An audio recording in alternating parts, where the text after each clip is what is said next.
Bonjour à tous et à toutes. Qu'est-ce que je vais bien dire dans cette vidéo? C'est que je suis un target, les gens qui savent de quoi je parle, euh, ils vont bien comprendre ce que je veux bien transmettre dans cette vidéo, quel message en fait.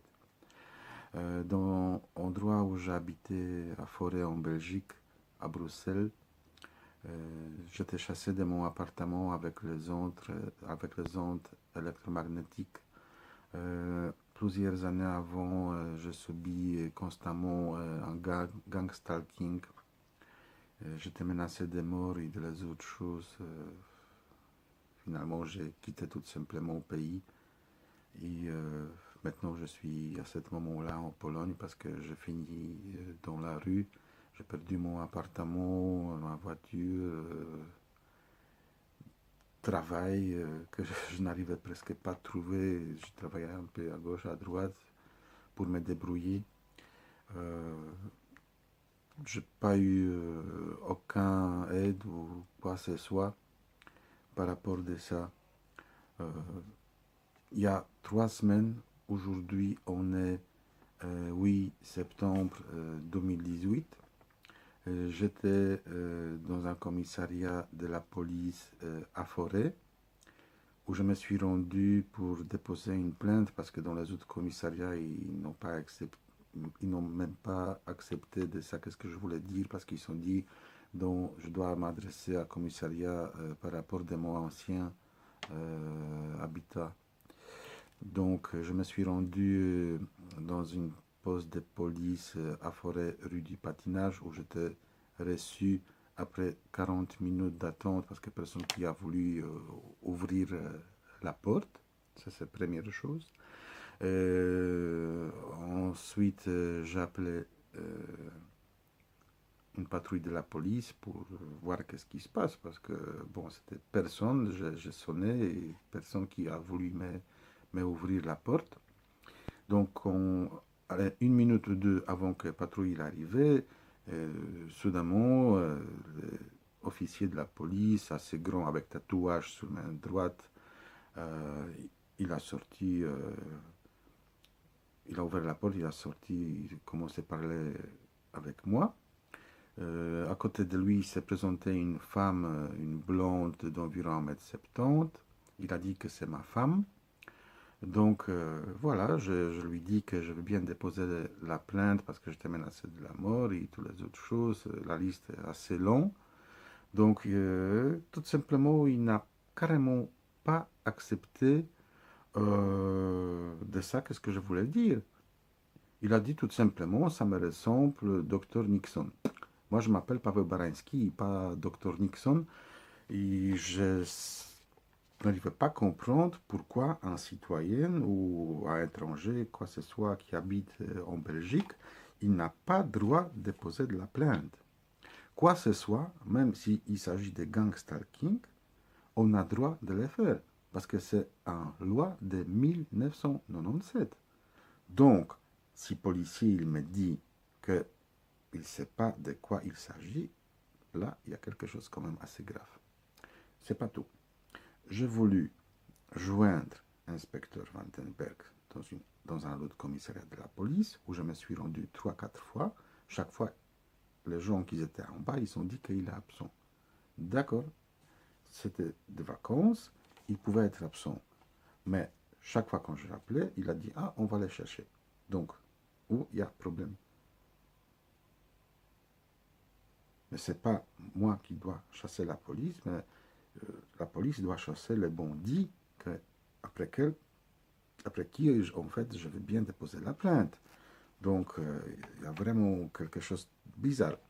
En plus, quand j'étais à la commissariat de rue des Patinages, monsieur il a dit, c'est vrai que je n'étais pas rasé parce que j'étais fatigué carrément, je dormis dans la rue parce que je n'ai pas eu l'autre endroit. Donc il a dit, ah monsieur, vous devez vous raser et aller chercher travail. Donc, ma réponse par rapport à ça, qu'est-ce que ce monsieur de la police, il a dit. Mais mon GSM est constamment hacké. Et c'est pour ça que je voulais aussi déposer la plainte, parce que tous les messages, les emails, l'enregistrement vocal, tout était effacé constamment.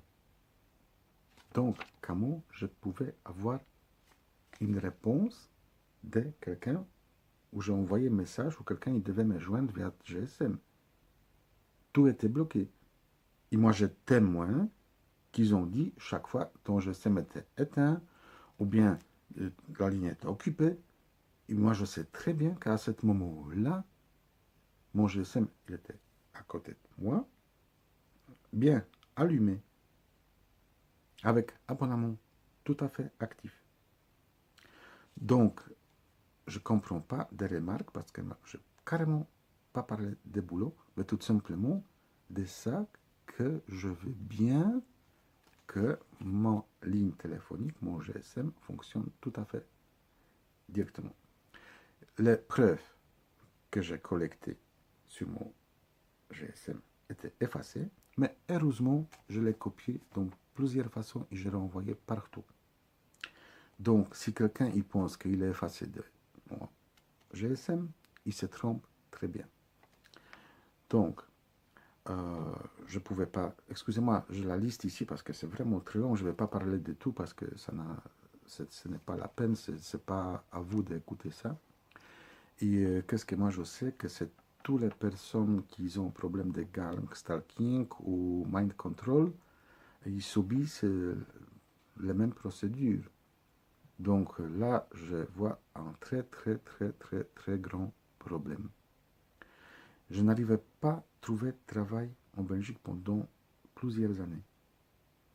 Je travaillais comme intérimaire et c'était vraiment ridicule parce que je travaillais très bien, je n'ai pas fait des erreurs au travail et j'étais mis dehors.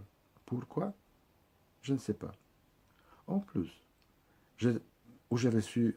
Moi, je suis assez sensible. Moi, j'aime pas que quelqu'un, même les animaux, ils sont tués ou toutes les autres choses. Donc, le premier travail que j'ai reçu, c'était dans un abattoir.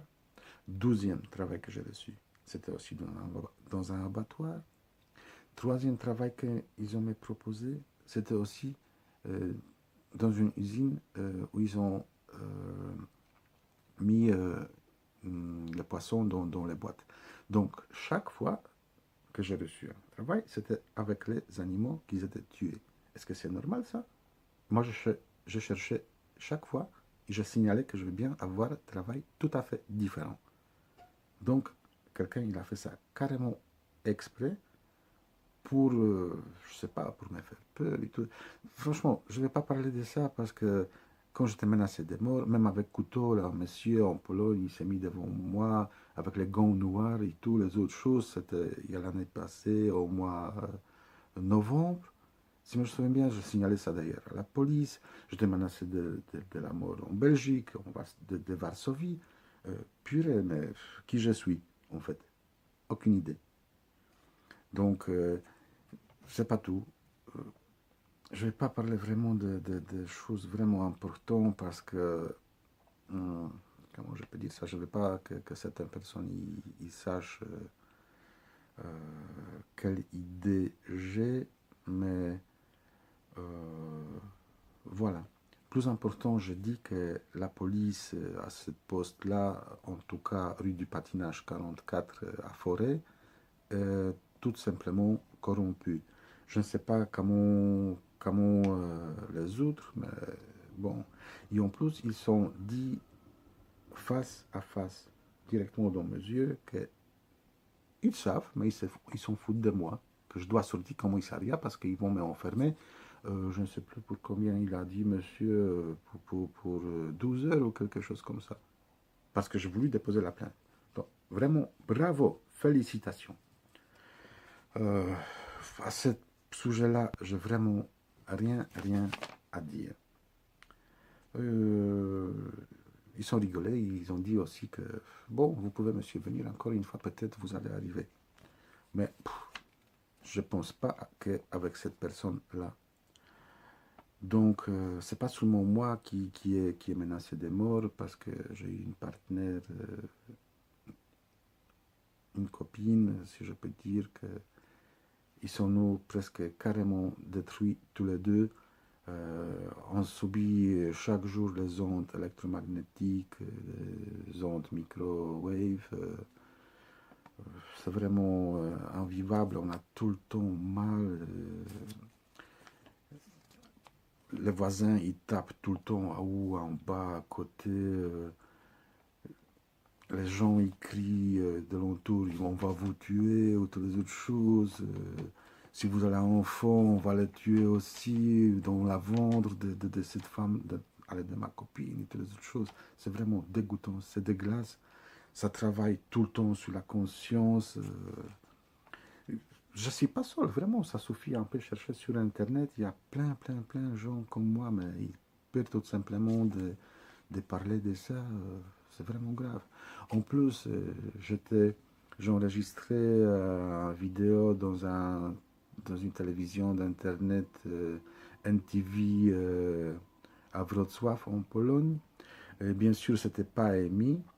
Et quelques semaines après, quand je demandais cet enregistrement parce que je voulais les récupérer, la personne qui travaillait dans cette télévision a été tuée, tout simplement. Donc, franchement, je veux bien savoir c'est quoi ça comme une affaire. Parce que moi, je suis vraiment choqué. C'est vrai que je ne sais pas si c'est par rapport de moi ou pas, mais cette télévision-là, elle s'occupe de choses pareilles il fait l'enregistrement avec les personnes dans Pologne entière. Ici, apparemment, il y a aussi une organisation qui s'occupe de mind control, parce que ça c'est un sujet très important aussi, que vous devez savoir. Et à vrai dire, j'ai voulu prendre contact avec cette personne-là, donc personne qui m'a répondu, je pense que ça c'est vraiment fictif. Une seule chose qu'ils ont me demandé, c'est envoyer argent avec une demande qu'ils ont fait pour avoir l'argent de 160 euros. Qu'est-ce que je peux dire encore? Ça sera tout pour en fait, troisième vidéo. Mais j'ai effacé déjà une vidéo par avant parce qu'ils ont tellement me grillé pendant la nuit en demandant que je dois les retirer que finalement je l'ai fait parce que j'ai eu vraiment mal. Maintenant, je ne vais plus faire ça parce que je m'en fous carrément, je dors presque plus. Les ondes sont tout le temps et ils arrivent avec les drones ici. En plus, qu'est-ce que j'ai oublié de dire? J'étais à l'hôpital de Morières, j'ai eu injection de je ne sais pas quoi dans mes veines, dans ma sang. Et à partir de ce moment-là, je suis tellement sensible à cette onde électromagnétique et microwaves que ça, c'est vraiment catastrophique. Donc, si vous avez quelque chose pareil, merci de me contacter si je serai encore vivant parce que j'ai plusieurs vidéos aussi sur YouTube. En Pologne, il n'y a pas beaucoup peut-être personnes qui sont visitées, d'environ 11 000, mais bon, il y a personnes qui subissent la même chose que moi et qui me supportent quand même, donc voilà. En tout cas, j'attends vos nouvelles de vous et j'espère que je vais arriver à enregistrer une autre vidéo. Salut, bonne chance à vous, tenez-vous bien, au revoir.